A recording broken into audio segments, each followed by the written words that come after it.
Hey, hello everyone out there. It's Brian off the cuff. We're about 45 plus days into this pandemic. Got a whole lot going on. Everything's changing every day as this event unfolds. You know, one global crisis that is got a whole bunch of smaller tornadoes being spun within it. This single event. You know, there's a whole lot of agendas that are taking place. As I mentioned previously in the past video, you know, we've got the economic, you've got the oil, you've got the retail sector, you've got how, you know, the geoengineering of how people interact with one another through the social distancing and things like that.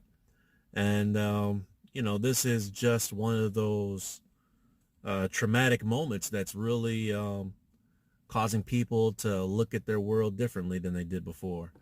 And, you know, folks are really trying to get a grip on how they're going to readjust to these shifting norms that are taking place.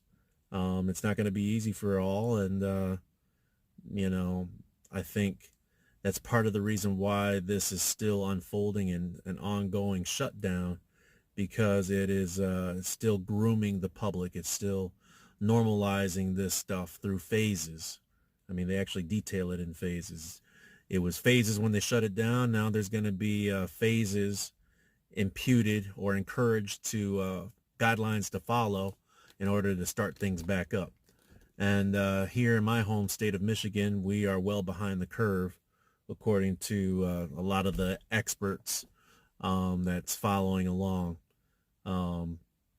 So it's going to be very interesting to see what takes place. But just back to the original thought of normalizing the public through this engineering of sorts, you know, it's often said that, you know, it takes 21 days to make or break a habit. And here we are, double that amount, and more than likely it's going to extend past the 60 mark. So, you know, if you take that variable and you multiply it by 3, you're already looking at the duration of time as being tripled, and the intensity of it has had an opportunity to increase almost to that threshold of being tripled as well. So, you know, when you go through that type of trauma, it's going to plant a new paradigm in your mind, of course, if you let it. But it's going to plant a new way of thinking and approaching and perceiving life while you've gone through this metamorphosis of sorts. So I see them doing that for that particular purpose. But through that, you also present the opportunity to identify more problems and present more solutions. You know, obviously, people still got to eat. People are still going to shop. People still have to work. And how we go through the course of that in daily living is also going to go through a norming type of phase. You know, the sadness of this is that the lower ways of thinking, the carnality of approaching fellow man, there's a potential for a lot of negative interactions with people. And that's why through this event, it's really dulled and lowered the vibrations of how people interact with each other. They're a lot more suspicious, a lot more cautious. They're a lot more, you know, cynical, you know, things of that sort.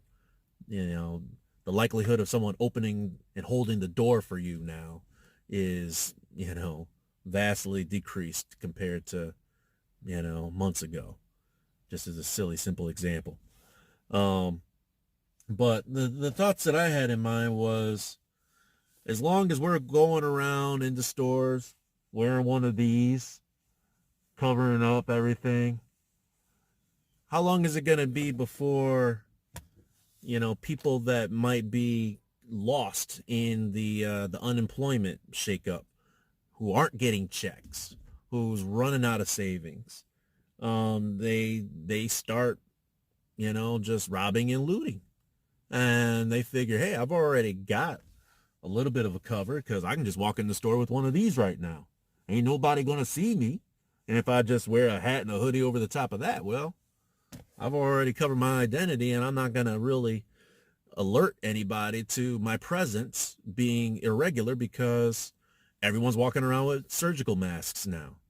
And, the people are really, what's the word? They're definitely embracing the mask. I've seen a whole lot of designer looking masks, the floral prints, whatever fits your personality, you're seeing that out there. So if you're a person that decides, hey, this is a perfect opportunity to rob and steal, well, you might see some of that happening. And when that takes place, what are the retailers going to say? They're going to say, we got to do something about this. I've got surveillance cameras that can't ID people like they once did because it's permissible to wear these masks now. So in comes the technology that's already been implemented in China, the facial recognitions. I'm sure you've seen it in all of the movies for the last 15 years, the Minority Reports and, person of interest television shows and things of that sort, where all you got to do is just triangulate, the features of the face, get the eyes, get the nose, get the mouth, and zoop, zoop, zoop, and suddenly you got a template. And you can cross-reference that with all of the profile pictures and selfie pictures that people, volunteer to social media, and Instagram and Twitter and Facebook, So trying to be like, hey, we already got this problem solved. We'll forward that technology over to you guys.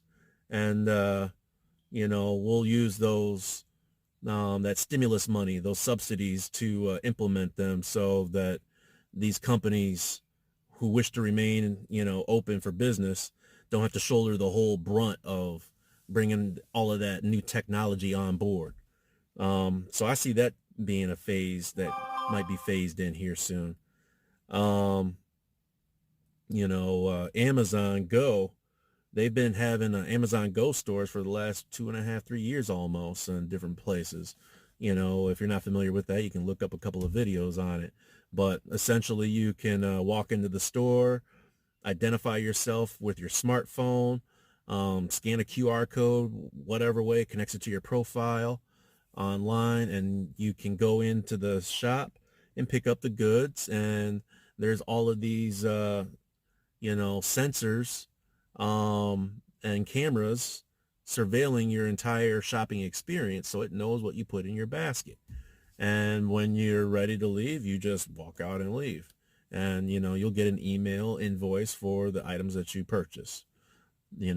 Amazon Go stores, that technology is now being sold to other businesses. So again, that just shows how they bring about the technology online, because we're living in the information age, yeah, I'll edit that later. A technocratic world that we're living in, where information and knowledge is the new power that rules.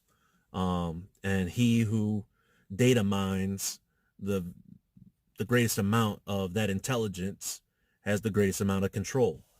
So Amazon Go stores, that technology is now going to be implemented in more retail shops. And you'll see them doing that out of the guise of, well, safety and security. We don't want to be ripped off. We don't want to be robbed and looted. So we want to be able to protect our inventory from shrink. So how can we do that? Well, that'll be the solution that'll be presented. Now, of course, in order to do something like that, you got to have a digital currency, because how you going to debit the amounts out of your account if you're still exchanging paper money? Well, that's where the cashless thing comes in. And just today, there was a lot of chatter and articles that I was reading coming out of China where they're bringing the digital yuan online, so that they're rolling that out. And, they've already been just baby steps away from that anyways. And, being a communist regime, there's, you know, you don't have to get people to accept it as much. You can just bully them into it. Whereas you've got to, you know, have an insidious tactic to get John Q. Public and Western society to co-sign on something that drastic. However, like I said before, people don't want to be touching things that they ain't got to touch. So that's where they're saying the cash money is a potential method of contamination to contract this illness. So there's a greater argument for, having a cashless society. So that's another thing that's going to be around the corner. The 6 foot distancing thing, the social distancing. Um, there was stories that came out this past week. It was actually on, mainstream media, talking about how there are drones that can scan over open areas and see if the people are actually adhering to the 6 foot rule. So, you can find video of these drones going over a beachfront, a park area in a downtown section or something like that. And it's literally looks like little lines lining up with the center of the person and then lining up with the center of another person. And then it's measuring that distance and factoring in whether that's within their tolerance of acceptance or if it's, green because they've kept their distance. You know, um, I believe it was probably 2012. There was a headline I remember from 60 Minutes where they were discussing how, Jeff Bezos and them at Amazon wanted to get FAA approval to have drones flying in the sky to deliver packages and things of that sort. Look how far we've come. You know, Prior to that, in the 90s, they were using drones, to take out, and assassinate people, and now you can get a recreational drone and, do, pro cam stuff with, whatever you're doing in your own yard or whatever. So that's another aspect that's out there right now. You know, Still normalizing people to the presence of this technology, this technocratic world that we've merged into. And like I said before, we're these 45 plus days that we've been in this so-called lockdown under this pandemic, it's been more immersion into this, like it or not, here we go. Total immersion. People are getting used to getting through all of their TV programming and, binge watching whatever movies they're into on whatever platform you're watching while you're staying at home. People are getting used to, doing video conferencing and things of that sort. And, there's just going to be more and more of that because that's going to be the preferred and more approved method of communicating versus in-person stuff where you run the risk of coming into contact with somebody else who may have it. But think about it this way.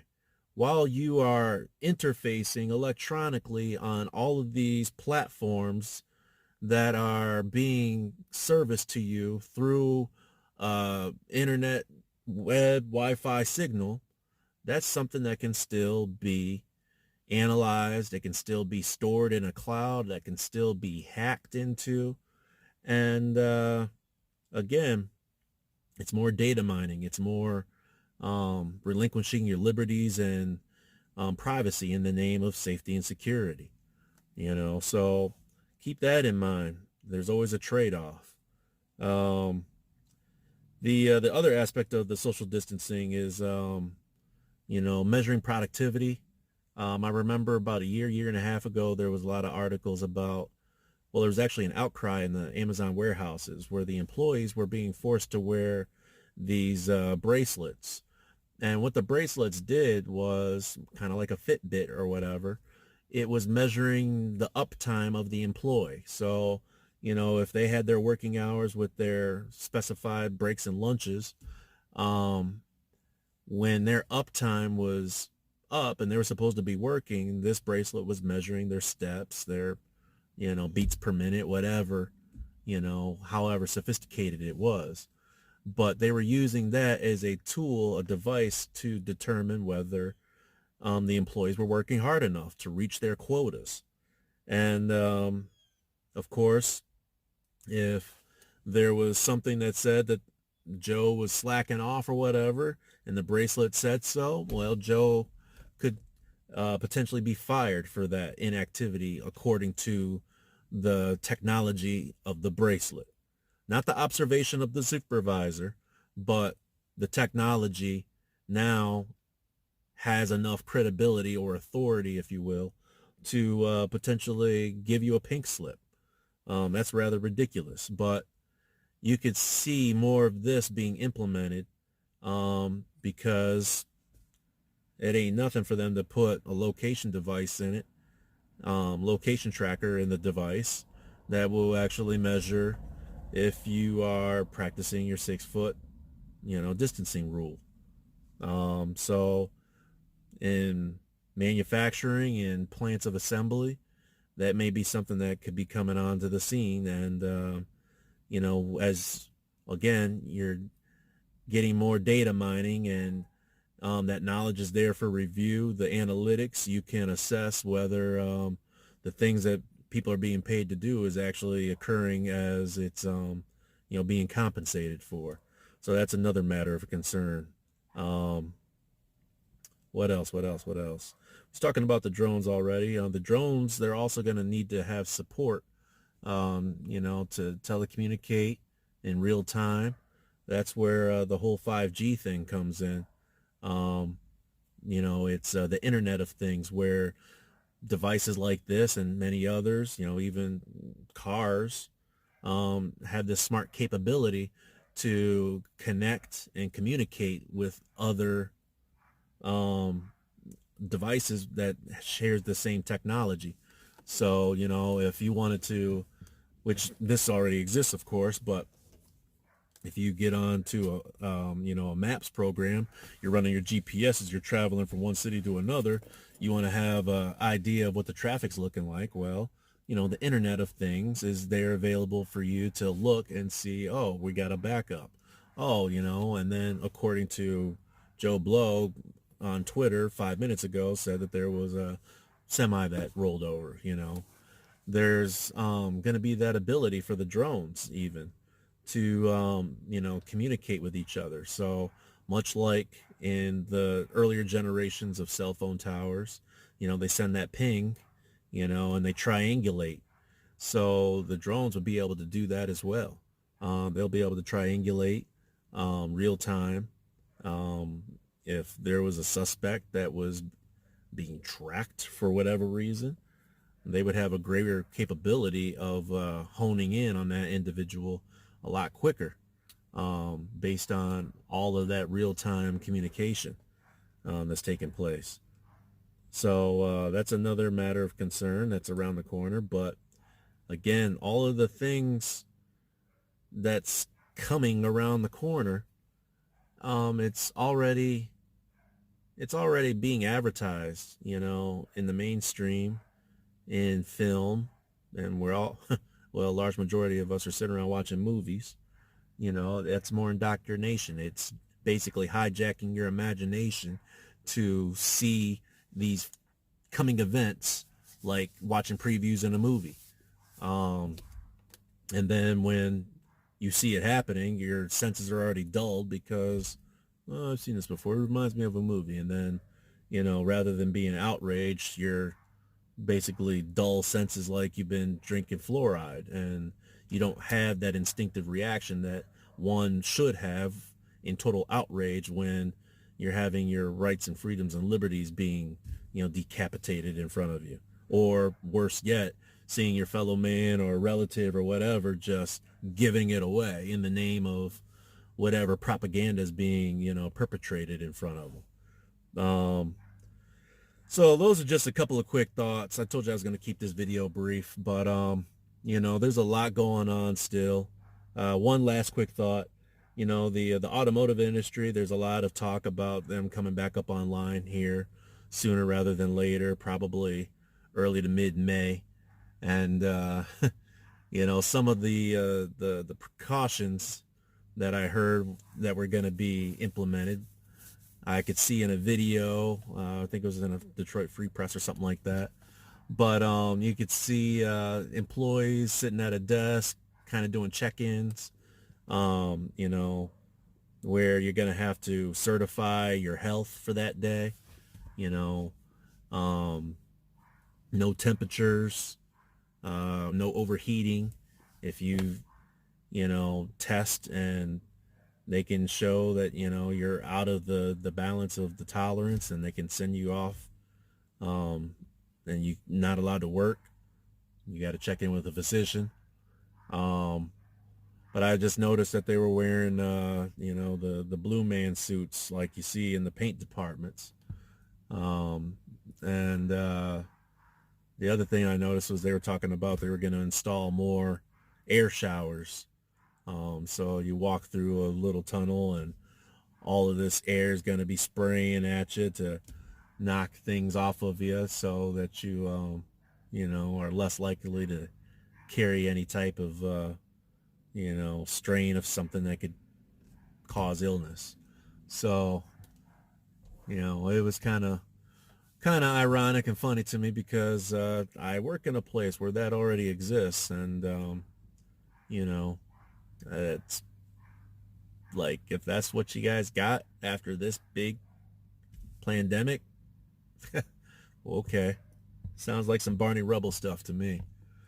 But hey, what do I know, right? I'm just Ron off the cuff. Thanks for listening. I'm going to put another one of these videos up again soon. I like talking to y'all this way.